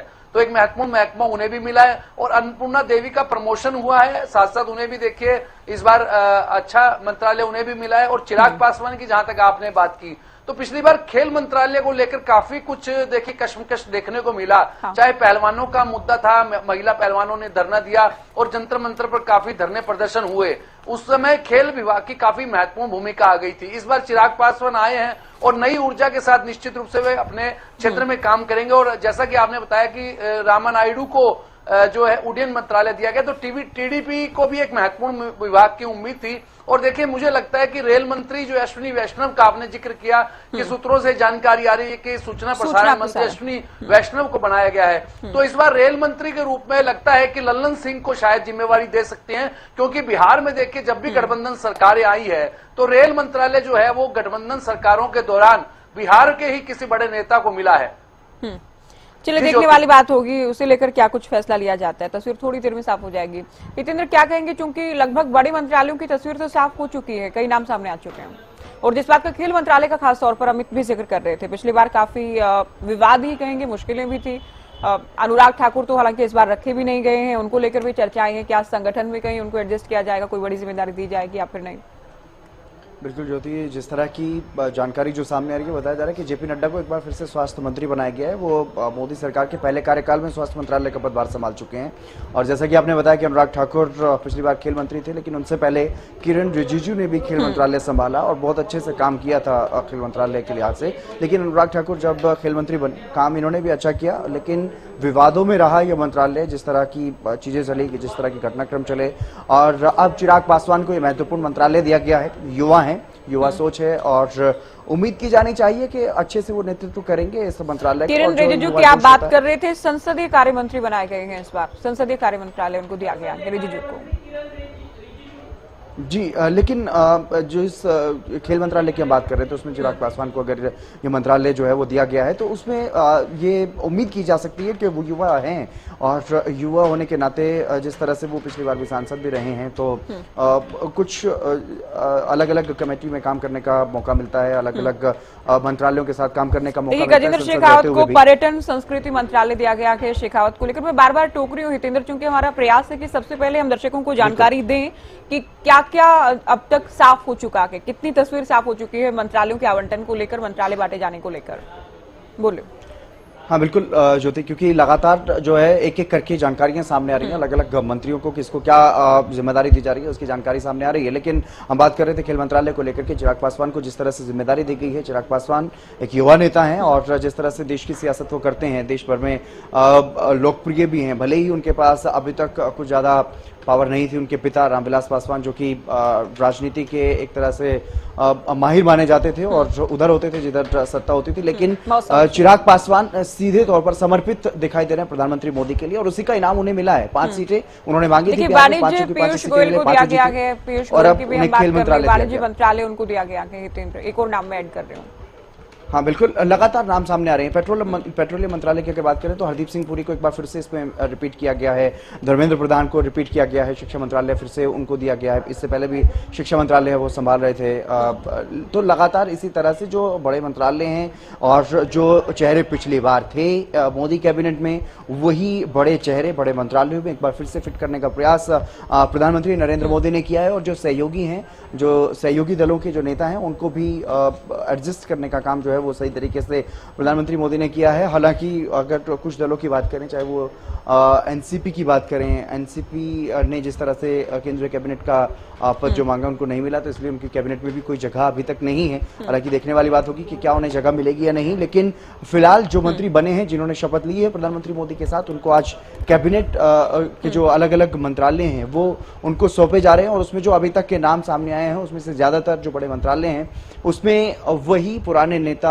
एक बार फिर से रिपीट किए गए हैं। हाँ। रक्षा मंत्रालय हो, गृह मंत्रालय हो, वित्त हो, पेट्रोलियम मंत्रालय हो या फिर रेल मंत्रालय की बात करें, तो ये तमाम जो मंत्रालय हैं जिन नेताओं के पास पिछली बार थे, जिन मंत्रियों के पास पिछली बार थे, उन्हीं को दिए गए हैं। और जो चेंज हुए हैं उसमें से अगर बात करें तो शिवराज सिंह चौहान को कृषि मंत्रालय दिया गया है, मनोहर लाल को जिस तरह से ऊर्जा विभाग दिया गया है, चिराग पासवान का नाम सामने आया, उन्हें खेल विभाग दिया गया है। तो ऐसे में उम्मीद है कि एक नई कैबिनेट है और नई कैबिनेट में जिस चेहरे को जो जिम्मेदारी दी गई है, जो महत्वपूर्ण जिम्मेदारी दी गई है, और जो नए चेहरे हैं उनको भी जो जिम्मेदारियां दी गई हैं, उनको भी उनके अनुभव के आधार पर, उनकी कार्यकुशलता के आधार पर ही वो मंत्रालय जो है वो सौंपे गए हैं। लेकिन हमने देखा है इससे पहले भी मोदी सरकार 1 में, मोदी सरकार 2 में के बीच बीच में मंत्रालय बदले गए हैं, पोर्टफोलियो बदले गए हैं, लोग जो मंत्री हैं वो कैबिनेट से बाहर भी हुए हैं और नए चेहरों की एंट्री भी हुई है। तो बीच बीच में इस तरह की भी गतिविधियां जो है वो देखने को मिलती है मोदी कैबिनेट में। लेकिन फिलहाल की अगर बात करें, नई सरकार का गठन हुआ है, नई कैबिनेट बनी है और नई कैबिनेट में जो मंत्री बनाए गए हैं उनको उनकी कार्यकुशलता के हिसाब से, उनके अनुभव के हिसाब से उनको मंत्रालय सौंपे जा रहे हैं। और अब ये देखने वाली बात होगी कि ये मंत्री कितना खरे उतरते हैं अपने पैमानों पर। जादव साहब, बड़े मंत्रालय पुराने चेहरों को ही देना इस बात की ओर संकेत कर रहे हैं कि उसी ट्रैक पर या उसी दिशा में काम किया जाएगा, क्योंकि जो योजनाएं पहले से बन गई हैं उसी दिशा में उनको आगे बढ़ाने का प्रयास होगा उन्हीं पुराने चेहरों के माध्यम से। अब देखिए, अब ये तो देखने की बात है कि अब कोलिशन गवर्नमेंट है और इसमें अलायंस पार्टनर्स भी हैं, तो वो किस तरह से नीतिगत बदलाव के लिए कुछ अपनी तरफ से आग्रह कर सकते हैं या कुछ प्रेशर बना सकते हैं, ये एक देखने का है। लेकिन सवाल यही है कि प्रधानमंत्री जी ने कोई जोखिम लेना उचित नहीं समझा। उनको लगता है कि ये जो पुरानी अनुभवी टीम है और विश्वसनीय भी है, जैसा कि वो पिछले कार्यकाल में उन्होंने और उससे पहले भी जो देखा है कामकाज, जो वरिष्ठ नेता जो मंत्रिमंडल में कैबिनेट में शामिल किए गए, तो वो देखा परखा हुआ जो है नेतृत्व है। तो उनको लगता है कि विभाग जो है जिस तरह से पहले संभालते रहे और ये अब भी संभालते रहेंगे, और कुछ जो है ये भी है कि वरिष्ठ मजबूत नेताओं को साथ रखना भी। आप जल शक्ति की बात कर रहे थे, सीआर पाटिल को जल शक्ति मिल गया है, जेपी नड्डा जैसा कि हितेंद्र भी बात कर रहे थे, स्वास्थ्य मंत्रालय देखेंगे, अश्विनी वैष्णव को सूचना प्रसारण के साथ साथ रेलवे मंत्रालय की जिम्मेदारी भी इनके पास रहेगी, वाणिज्य मंत्रालय पीयूष गोयल देखेंगे, उपभोक्ता मंत्रालय प्रहलाद जोशी के पास रहेगा। बात पूरी कीजिएगा जादव साहब। हाँ, तो देखिए ऐसा है कि वरिष्ठ जो पुरानी टीम है उसको साथ रखना भी जरूरी है, क्योंकि अब जो है कोलिशन गवर्नमेंट है और सहयोगी दलों के जो नेता आएंगे मंत्रिमंडल में, सरकार में, तो एक तरह से नीतिगत दबाव तो हो सकता है। अब देखना है कि आगे क्या। भी तो कानून मंत्रालय जैसा महत्वपूर्ण महकमे का अभी कुछ संकेत नहीं आया है कि वो किसको दिया जा रहा है, क्योंकि अगर सरकार भारतीय जनता पार्टी अपने पुराने एजेंडे पर आगे बढ़ती है, खासतौर से यूनि सिविल कोड पर अगर बढ़ती है, तो कानून मंत्रालय का भी बड़ा महत्वपूर्ण रोल होगा। गृह मंत्री के साथ साथ कानून मंत्रालय भी अपना काम करेगा। तो अब देखते हैं कि सरकार जो है भारतीय जनता पार्टी आखिर में अपना जो उनका मूल एजेंडा है उस पर किस तरह से कायम रहती है, किस तरह से आगे बढ़ती है और अपने सहयोगी दलों को किस तरह से विश्वास में लेती है। बिल्कुल। लेकिन पुराने वरिष्ठ सहयोगियों को साथ रखने का मतलब ये है कि वो अपनी टीम को मजबूत रख के चलना चाहते हैं ताकि इधर उधर के जो दबाव है सहयोगी दलों के उनको किसी तरह से बिल्कुल। देखिए नायडू को उड्डयन मंत्रालय अमित और चिराग पासवान को खेल मंत्रालय, ठीक। एमओएस की हम बात ना करें तो जो केंद्रीय मंत्रालय अहम जिम्मेदारियां हैं उनमें अभी तक कम से कम घटक दलों को ज्यादा कोई प्राथमिकता नहीं दी गई है। हाँ देखिए, अभी तक तो यही लगता है क्योंकि कैबिनेट स्तर के जी जादव साहब आ रहे हैं आपके पास। अमित आपसे मेरा सवाल। हाँ जी जी बिल्कुल ज्योति, जैसा कि पहले से ही लग रहा था कि महत्वपूर्ण विभाग हैं जो वो भारतीय जनता पार्टी अपने पास रखेगी, उन्हीं के नेताओं को दिए जाएंगे। और देखिए सबसे अहम बात है कि जो सहयोगी दलों को, हालांकि वो कितना संतुष्ट होंगे ये आगे की बात है, हाँ। लेकिन चिराग पासवान के लिहाज से खेल एवं युवा मंत्रालय उनके लिए एक अच्छा विभाग है जिसमें उनके लिए काम करने का काफी स्कोप है, क्योंकि वे युवा भी हैं। और देखिए बिहार से आते हैं, वहां से काफी कुछ वे नए युवा चेहरे जो इस मामले में खिलाड़ी वो और ज्यादा आगे ला सके और पूरे देश में भी उनका एक बड़ी भूमिका रह सकती है। हालांकि उनके पिता ने अलग अलग महकमों में काम किया और करीब 50 साल तक उन्होंने देश में अलग अलग सरकारों में मंत्री पद पे वे रहे और एक तरह से उन्हें मौसम वैज्ञानिक कहा जाता था। तो ऐसे में अब चिराग पासवान से काफी उम्मीदें न केवल उनके क्षेत्र के लोगों को भी है और उनकी भविष्य की राजनीति को लेकर भी है। तो और साथ साथ अगर आपने नायडू की बात की है तो देखिए आंध्र प्रदेश से आते हैं और तीसरी बार वे सांसद बने हैं, उन्हें भी एक बड़ा मौका मिला है। उड्डयन मंत्रालय, हालांकि काफी चुनौतियां इस विभाग में भी है क्योंकि एयर इंडिया का जिस प्रकार से निजीकरण को लेकर बातें चली और उस लिहाज से भी और काफी कई लेकिन टेलीकम्युनिकेशंस की बात करें तो ज्योतिरादित्य सिंधिया है कि क्या कुछ चुनौतियों का मुकाबला, बिल्कुल किस तरह की चुनौतियां होंगी ये भी देखने वाली बात होगी। जी अमित बात पूरी कीजिए। देखिए पिछली जी बिल्कुल, और किरण रिजिजू की बात करें क्योंकि देखिए नॉर्थ ईस्ट से आते हैं और काफी उन्हें एक भविष्य का एक नेता माना जाता है, खासतौर पर नॉर्थ ईस्ट के हिसाब से, क्योंकि जब अटल बिहारी वाजपेयी जी भी जब उनसे मिले थे उस समय तो उन्होंने कहा था कि मैं एक भविष्य का बड़ा नेता किरण को देखता हूं, उन्होंने ये बात कही थी। और किरण रिजिजू को जब भी कोई विभाग मिला है उन्होंने पूरा डेडिकेशन के साथ काम किया है और पिछली बार हालांकि कानून मंत्री के पद पर रहते हुए उनके कुछ विवाद जो है वो जुडिशरी के साथ हुए थे, उनके ऐसे बयान आए थे जिसके बाद उनका महकमा बदलकर अर्जुन राम मेघवाल को दे दिया गया था। तो मुझे उम्मीद है कि इस बार भी अर्जुन राम मेघवाल देखिए आईएएस से सेवानिवृत्त हुए, उसके बाद उन्होंने राजनीति में क्षेत्र में कदम रखा और उन्हें पिछली बार कानून मंत्री बनाया गया था और कानून मंत्री रहते हुए उन्होंने काफी कुछ जो कई नए कानून आए, चाहे आईपीसी में बदलाव की बात आई और सीआरपीसी के कानून भी उन्होंने बदलने का काम किया और खासतौर पर जो इंडियन पिनल कोड 1860 था उसमें काफी बदलाव उन्होंने करने का काम किया। तो ऐसे में इस बार भी लग रहा है कि उन्हें कानून मंत्रालय अभी तक किसी को दिया नहीं गया, तो मुझे लगता है कि अर्जुन राम मेघवाल को स्वतंत्र प्रभार कानून मंत्री के रूप में देखिए रवनीत सिंह बिट्टू को लेकर एमओएस बना गया है, इनको अल्पसंख्यक का मिनिस्टर ऑफ स्टेट की जिम्मेदारी रवनीत सिंह बिट्टू को दी गई है। बिल्कुल अमित आप अपनी बात कहते रहेगा क्योंकि हम लगातार अपडेट्स दे रहे हैं, जो नाम जो नए मंत्रालय सामने आ रहे हैं जिनकी जानकारी मिल रही है वो सबसे पहले हरियाणा न्यूज अपने दर्शकों तक पहुंचा रहे हैं। जी देखिए एक महत्वपूर्ण मंत्रालय बिट्टू को भी मिला है क्योंकि हालांकि वे अभी तक किसी भी सदन के सदस्य नहीं है, वे ना राज्यसभा में है। लोकसभा का चुनाव उन्होंने लुधियाना सीट से लड़ा था और बेअंत सिंह पूर्व मुख्यमंत्री और काफी जो मजबूत मुख्यमंत्रियों में उनका नाम शुमार किया जाता है, पंजाब के बेअंत सिंह के पोते हैं। और रवनीत बिट्टू देखिए लुधियाना से पहले कांग्रेस की राजनीति करते थे, उसके बाद इस चुनाव में वे अच्छा अमित इनके माध्यम से पंजाब में भले ही बीजेपी को कुछ नहीं दिया है लेकिन पंजाब को साधने का प्रयास तो है। और साथ साथ देखिए अल्पसंख्यक मंत्रालय उन्हें दिया गया है, तो निश्चित रूप से जो अल्पसंख्यकों के हितों के लिए निश्चित रूप से बिट्टू के रूप में एक पुराना सांसद जो लगातार अपने क्षेत्र से काम करता रहा, लुधियाना से लंबी राजनीति की और पूरा राजनीतिक घराना उनका रहा है, तो ऐसे में उम्मीद है कि अल्पसंख्यक मंत्रालय में भी बहुत बढ़िया काम कर पाएंगे। हालांकि ये देखने वाली बात है कि कौन से स्टेट से वे राज्यसभा में उन्हें लाया जाता है, क्योंकि एक बड़ा भरोसा उन्हें उन पर जताया है प्रधानमंत्री ने अपनी कैबिनेट में शामिल करके। और रवनीत बिट्टू के लिए भी ये एक तरह से देखिए, हारने के बाद भी उन्हें उम्मीद तो थी। कपड़ा मंत्रालय गिरिराज सिंह को दिया गया है। अमित, गिरिराज सिंह को कपड़ा मंत्रालय दिया गया है, टेक्सटाइल। देखिए, बिहार के कद्दावर नेता हैं और लगातार उनके जो, खासतौर पर अगर अब मैं हरियाणा की दृष्टि से बात करूं तो अनिल विज के जितने बयान आते हैं उतने ही गिरिराज के बिहार में आते रहते हैं बयान।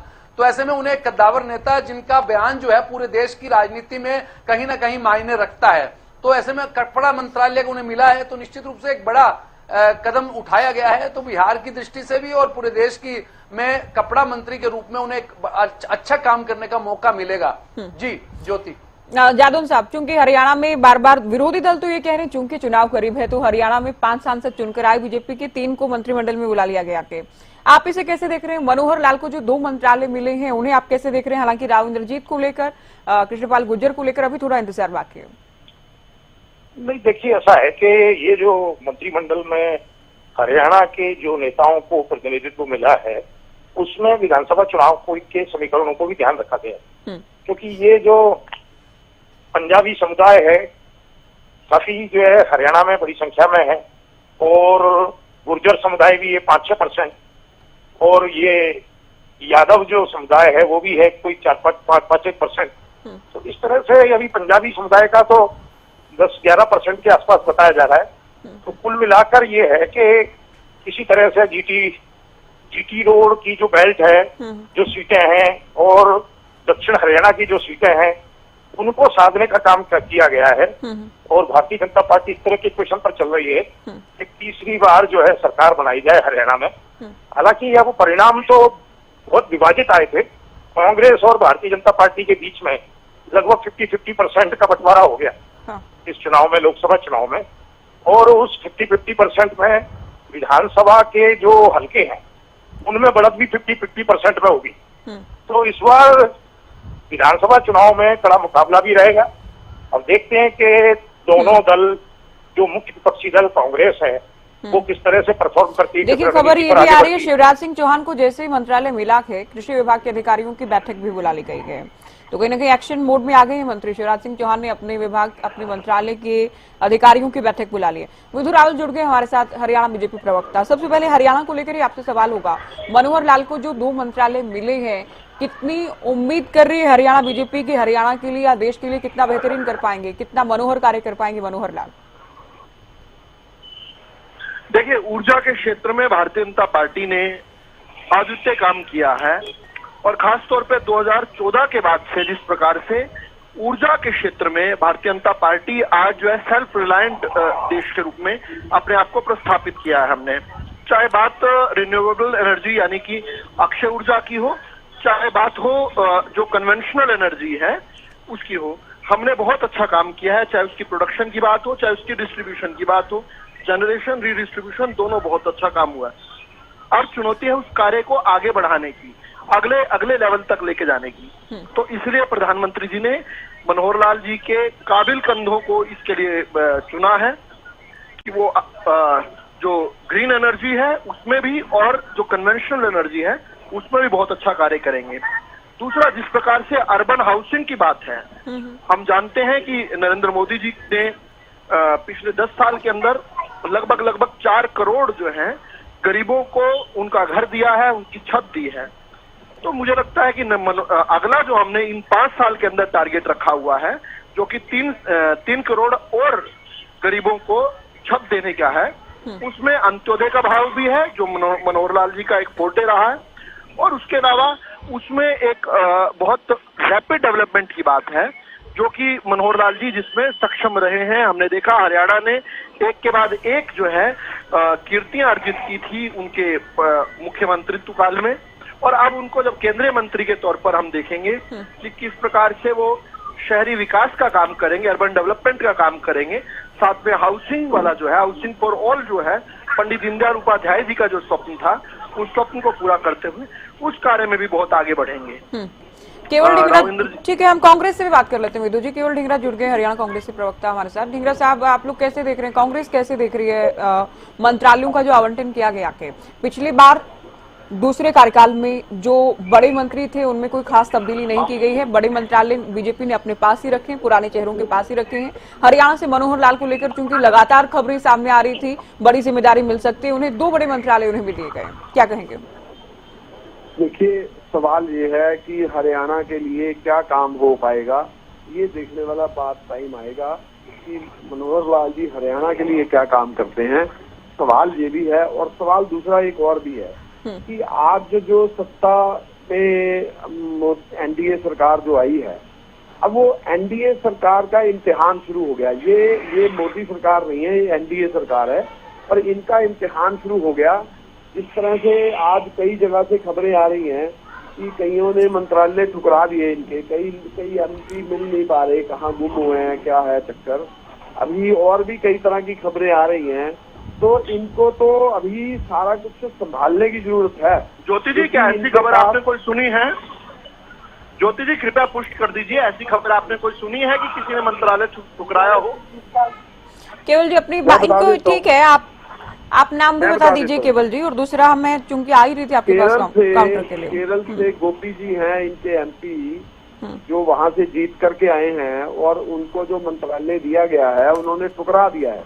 मैं आपको बता रहा हूँ, इनको भी जरा क्लियरिटी आ जाएगी। और दूसरी बात और भी बता रहा हूँ कि कई एमपी जो हैं वो अभी जो हैं रुष्ट हैं, और क्योंकि उनको उनके मुताबिक एमपी के केवल जी, ठीक है, आपको ये लग रहा है कि गठबंधन की सरकार है ये, इस बार जो है सही मायनों में एनडीए की सरकार है, लेकिन पहली झलक या पहली नजर में, प्रथम दृष्टया जो नजर आ रहा है कि बहुत ज्यादा कोई प्राथमिकता दूसरे जो घटक दल हैं उनके सांसदों को नहीं दी गई है। बड़े मंत्रालय खुद भारतीय जनता पार्टी ने अपने पास ही रखे हैं। तो ऐसा तो कम से कम प्रतीत नहीं हो रहा है, ऐसा कोई संकेत नहीं मिल रहा है कि बीजेपी किसी भी तरह के दबाव में है या पीएम मोदी किसी भी तरह के प्रेशर में है गठबंधन सरकार को।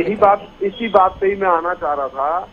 आप शुरुआती बात मैंने जो शुरू की उसमें मैंने बताया कि अभी कितनी इनको अपने घटक दलों को संभालने पड़ने की बात है, और इनके खुद के एमपी अभी तो इस मंत्रालय नहीं ले रहे, तो बाकी के जिनको बनाया नहीं गया वो तो गुस्से में ऑलरेडी हैं। और मैं आपको ये बताना चाहता हूँ, इनके पास अपने जो है वो 240 हैं।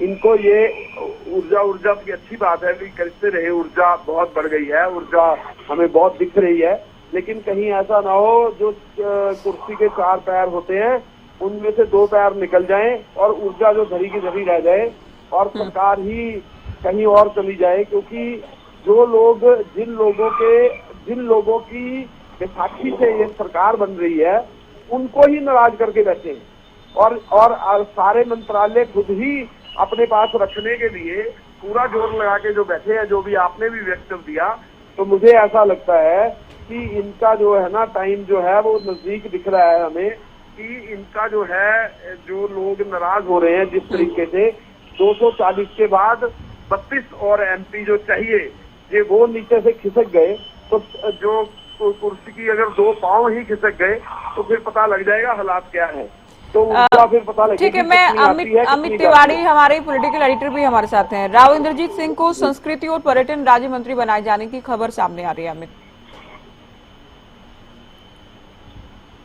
देखिए, निश्चित रूप से जैसा केवल ढींगरा जी कह रहे हैं, केवल जी बने रही हमारे साथ, आएंगे आपके पास। और प्रफुल्ल पटेल ने जिस प्रकार से इनकार किया, जी ज्योति, जैसे प्रफुल्ल पटेल ने इनकार किया कि वे कैबिनेट मंत्री बनना चाहते थे, लेकिन उन्हें राज्य मंत्री स्वतंत्र प्रभार दिया जा रहा था तो वे कैबिनेट में शामिल नहीं हुए। अजीत पवार का जो वहां का जो गुट है उसकी तरफ से ये बात कही गई, एनसीपी के जो अजीत गुट, कल हमने उनकी बाइट चलाई भी थी। कई चुनौतियां तो देखिए गठबंधन सरकार में रहती है, और सभी को लेकर चलना एक बड़ी चुनौती है, लेकिन फिर भी जो मंत्रालयों का जिस प्रकार से बंटवारा किया गया है, तो निश्चित रूप से उससे उम्मीद है कि देश में काफी कुछ अच्छा करने की कोशिश प्रधानमंत्री नरेंद्र मोदी की अपने तीसरे कार्यकाल में रहेगी। और जैसा कि केवल ढींगरा जी कह रहे थे, वे अब देखिए विपक्ष में बैठे हैं, तो निश्चित रूप से अपने आरोप उनकी लगाना उनकी मजबूरी भी है, लेकिन नई सरकार है, नई उम्मीदें हैं, तो उसकी ओर भी जरूर देखना चाहिए। और खासतौर पर हरियाणा को इस बार खास तवज्जो मिली है 3 मंत्री देखिए आए और अब राव इंद्रजीत की बात की, संस्कृति और पर्यटन मंत्रालय उन्हें मिला है, तो निश्चित रूप से हरियाणा के मामले में एक बड़ी उम्मीद जो है वो पर्यटन के क्षेत्र में हमेशा से रही है। और मुझे लगता है कि निश्चित रूप से यह कमी जो है वो राव इंद्रजीत पूरी करेंगे, न केवल देश में पर्यटन के क्षेत्र में विकास करेगा और साथ साथ हरियाणा को लेकर देखिए गीता जयंती का अंतर्राष्ट्रीय स्तर पर जिस प्रकार से मनाया जाना, और कुरुक्षेत्र को एक पहले जब जगमोहन थे, जब अटल बिहारी वाजपेयी की सरकार में उस समय जगमोहन जी थे, उन्होंने काफी कुछ इस ओर ध्यान दिया और कुरुक्षेत्र को वे अंतर्राष्ट्रीय फलक पर लाना चाहते थे, अंतर्राष्ट्रीय मानचित्र पर लाना चाहते थे, उस समय उन्होंने कोशिश की थी। तो अब राव इंद्रजीत के हाथ में कमान आई और वो हरियाणा से जुड़े हुए हैं, तो निश्चित रूप से जो हरियाणा की जो पर्यटन की जो छुपी हुई जगह है उन्हें पर्यटन के क्षेत्र में अंतर्राष्ट्रीय स्तर पर उभारने का काम निश्चित रूप से होगा। ऐसी उम्मीद तो हरियाणा के लोग कर ही सकते हैं। और पूरे देश में तो निश्चित रूप से देखिए राजस्थान है, मध्य प्रदेश है और जो हिमाचल प्रदेश है, तमाम जो दूसरे लोग हैं वो पर्यटन के क्षेत्र में अच्छा खासा काम कर रहे हैं। तो हरियाणा को भी उम्मीद है कि राव इंद्रजीत आए हैं केंद्र में और संस्कृति और पर्यटन के क्षेत्र में, और संस्कृति के ऊपर देखिए खासतौर पर इस सरकार का फोकस रहा है, चाहे सनातन की बात करें या संस्कृति की बात करें, संस्कृति को उभारने का काम सरकार ने किया है। निश्चित रूप से राव इंद्रजीत के ऊपर भी स्वतंत्र प्रभार के राज्य मंत्री के रूप में एक महत्वपूर्ण जिम्मेवारी जो ज्योति उनके कंधों पर डाली गई है। जी बिल्कुल विदु जी, आपने सुना केवल जी को कि एनडीए सरकार की मोदी सरकार नहीं है, 5 साल तक इसे चला पाना ही अपने आप में एक बड़ी चुनौती रहेगी मोदी जी के लिए।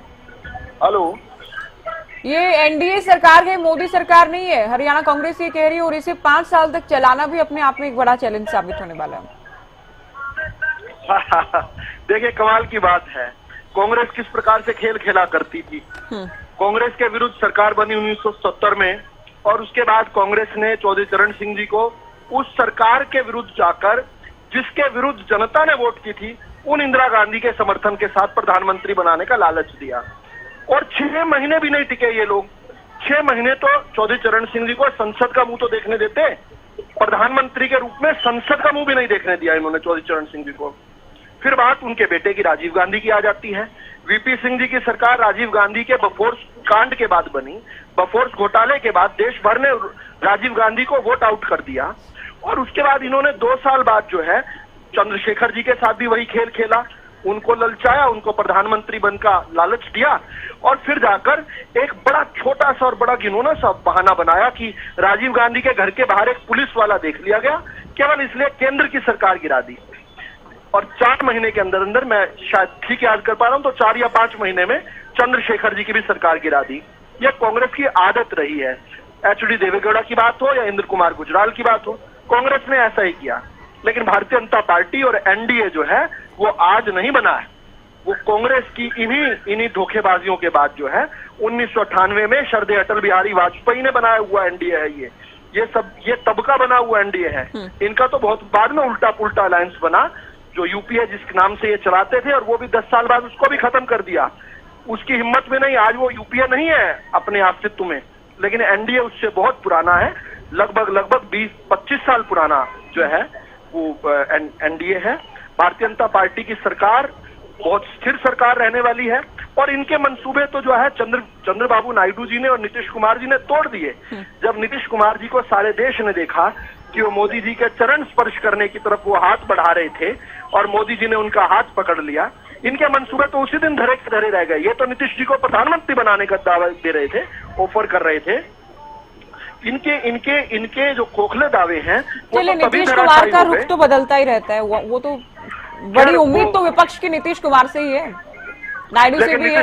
नीतीश कुमार जी ने कहा है, नीतीश कुमार जी के बारे में एक बात आप कह सकते हैं, जो बात चंद्रबाबू नायडू के बारे में कह सकते हैं, जो एनडीए के हर घटक के बारे में कह सकते हैं। इनमें भी किसी के ऊपर भ्रष्टाचार का आरोप नहीं लगा हुआ। हर इंडी गठबंधन के हर घटक के ऊपर भ्रष्टाचार के गंभीर आरोप है।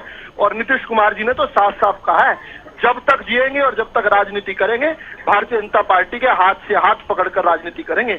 उन्होंने तो उल्टा भारतीय जनता पार्टी के ऊपर डाल दिया कि आप मेरा हाथ कभी मत छोड़िएगा। हम चंद्रबाबू नायडू की बात करूं, जब वो खड़े होकर प्रधानमंत्री जी के अच्छा, इन घटक दलों को ठीक ठाक प्रतिनिधित्व मिला है क्या? चूंकि लिस्ट तो आ चुकी है, तो इनकी उम्मीदों के अनुरूप है मोदी मंत्रिमंडल। घटक दल इसी बात से गदगद हैं कि प्रधानमंत्री मोदी जी के नेतृत्व में तीसरी बार उनको सरकार में शामिल होकर सरकार चलाने का अवसर मिल रहा है।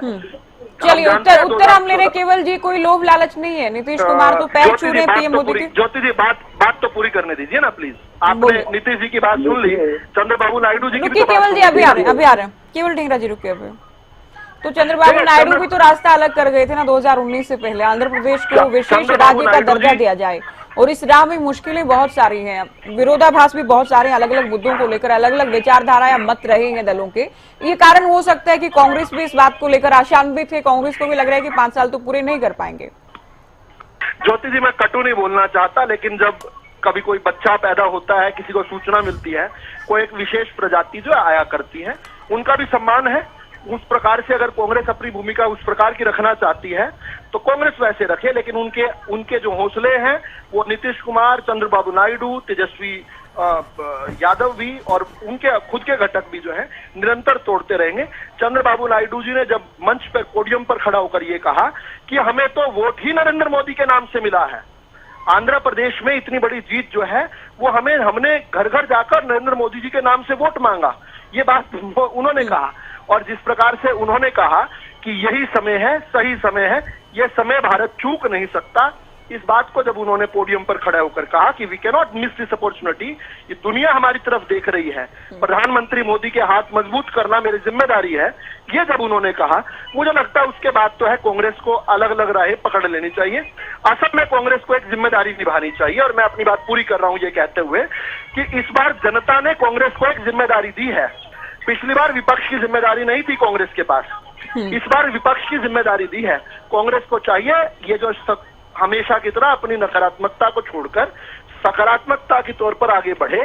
सारा देश कांग्रेस की तरफ देख रहा है। अगर ये चलिए आपकी बात आगे केवल जी, विधु जी कह रहे हैं कि कुर्सी या सरकार चलने ना चलने की चिंता तो आप लोग छोड़ दीजिए। नीतीश कुमार पैर छू रहे हैं पीएम मोदी की, और चंद्रबाबू नायडू तो इस बात को एडमिट कर चुके हैं कि उनकी वजह से आंध्रा में इतना अच्छा प्रदर्शन हुआ है, पीएम मोदी की वजह से। दूसरा, कांग्रेस आखिरकार अब की हम बात कर रहे हैं वर्तमान में लोकसभा में नेता विपक्ष तो आप लोगों को मिल गया, राहुल गांधी हो गए, तो सकारात्मक राजनीति करें। देखिए अब जो है इनको ये जो है ना, मोदी की जो टैग लाइन थी कि हम हिंदू राष्ट्र बनाएंगे, हम हिंदुओं के बड़े बड़े ठेकेदार थे, अब इनकी ठेकेदारी भी उतर गई। अब इनको हर बात में चंद्रबाबू नायडू जी का नाम लेना पड़ता है, जो कि 16 सीटें मुस्लिम बहुल इलाकों से आई हैं, और इनको पैकेज देने हैं उनके कि जो लोग वहां से अब हज करने के लिए जाएंगे तो 1 लाख रुपया मोदी जी उनको हज यात्रियों को देंगे। और दूसरा बात ये भी है कि जो उनको जितने हमारे मुस्लिम भाई हैं देश के, उन सभी को ये अब पैकेज देने जा रहे हैं मोदी जी, लोन देंगे उनको, इंटरेस्ट फ्री लोन देने का भी पैकेज देने जा रहे हैं। और 16 सीटें ऐसी हैं जिनके ऊपर मुस्लिम बहुल जो है वो वहां से जीत करके आए हैं। अब मोदी जी को ये बताना चाहिए कि ये हिंदू राष्ट्र वाली तरफ है या ये सबको लेकर के इकट्ठा चलने वाली बात है। अभी तो एनडीए है, अभी तो शुरुआत हुई है एनडीए की, अभी तो आगे आगे देखो होता है क्या। और ये जो इधर उधर भाग रहे हैं ना, ये इधर उधर भाग रहे, कभी चंद्रबाबू नायडू के चरणों में पड़ रहे हैं, कभी नीतीश बाबू के चरणों में पड़ रहे हैं। अब ये 3 बाबू हो गए, एक तो नरेंद्र बाबू हो गए, एक नीतीश बाबू हो गए और एक चंद्रबाबू हो गए। ये 3 बाबुओं का खेल चलेगा, और अगर कोई बाबू बीच में से नाराज होगा तो इनकी कुर्सी की टांग खिसक जाएगी। ये बात इनको समझ नहीं आ रही अभी। चलिए मैं लास्ट कमेंट अमित आपसे लास्ट कमेंट चाहेंगे चर्चा का। हम तो नहीं नकारात्मक की हम बात ही नहीं करते, हम तो ये कहते हैं कि अब जितने मुस्लिम भाई हैं उनको पैकेज देने का काम कीजिए मोदी जी, और उनको मनाने का काम रखिए, क्योंकि ठीक है चलिए देखते हैं क्या कुछ होता है। अमित क्या निचोड़ निकल रहा है बीजेपी और कांग्रेस की बातों का? देखिए ज्योति, निश्चित रूप से जब एनडीए की सरकार है तो सभी घटक दलों को खुश रखना एक चुनौतीपूर्ण कार्य है। और हालांकि मुस्लिम आरक्षण को लेकर जो चर्चा चल रही है उसमें आंध्र प्रदेश में टीडीपी की ओर से ये कहा गया, और इसके किसी भी प्रकार के धर्म आधारित आरक्षण के खिलाफ जो है वो नरेंद्र मोदी और अमित शाह ने लगातार बयान दिए भी हैं, और वे ऐसी व्यवस्था चाहते भी नहीं। तो कुछ मुद्दों पर जो है वो समझौते करने पड़ते हैं, और खासतौर पर गठबंधन की सरकार में ये देखने वाली बात होगी कि अभी जो पोर्टफोलियो जो सभी मंत्रियों को लगभग दे दिए गए हैं, तो उनसे वो सभी लोग क्या खुश होंगे, क्या घटक दल उससे खुश होंगे। क्योंकि अश्विनी वैष्णव की जैसे मैं बात कर रहा था, तो जो खुद नीतीश कुमार भी रेल मंत्री के रूप में कार्य कर चुके थे, अब अश्विनी वैष्णव को एक बार फिर रेल मंत्री के साथ साथ उन्हें सूचना प्रसारण मंत्री भी बनाया गया है। हाँ। तो उन पे दोहरी एक बड़ी महत्वपूर्ण जिम्मेवारियां दोनों ही दी गई है। तो देखने वाली बात है, देखिए अभी पोर्टफोलियो आए हैं, विभाग में काम करेंगे मंत्री, और 100 दिन का जो एक उनको कार्य योजना तैयार करके दी है नरेंद्र मोदी ने। खास पहली बैठक में उन्हें इस बात को लेकर कहा है और तमाम मंत्रियों ने उस चाय पर चर्चा से बाहर आकर इस बात को लेकर कहा भी कि 100 दिन का एक कार्य योजना पर काम करना है। तो देखने वाली बात है क्या कुछ देश में रहता और कितने जो सभी जो दल है, सहयोगी दल हैं, वे कितने संतुष्ट रहते हैं। जी चलिए, बहुत शुक्रिया आप सभी का, आप लोगों ने वक्त दिया। और चर्चा हम कर रहे हैं मोदी कैबिनेट 3.2 को लेकर। मंत्रालयों का बंटवारा हो गया है, लिस्ट आ चुकी है। हरियाणा न्यूज ने तमाम मंत्रियों के नाम, उनके मंत्रालयों की जानकारी आपको दी। फिलहाल दीजिए इजाजत, नमस्कार।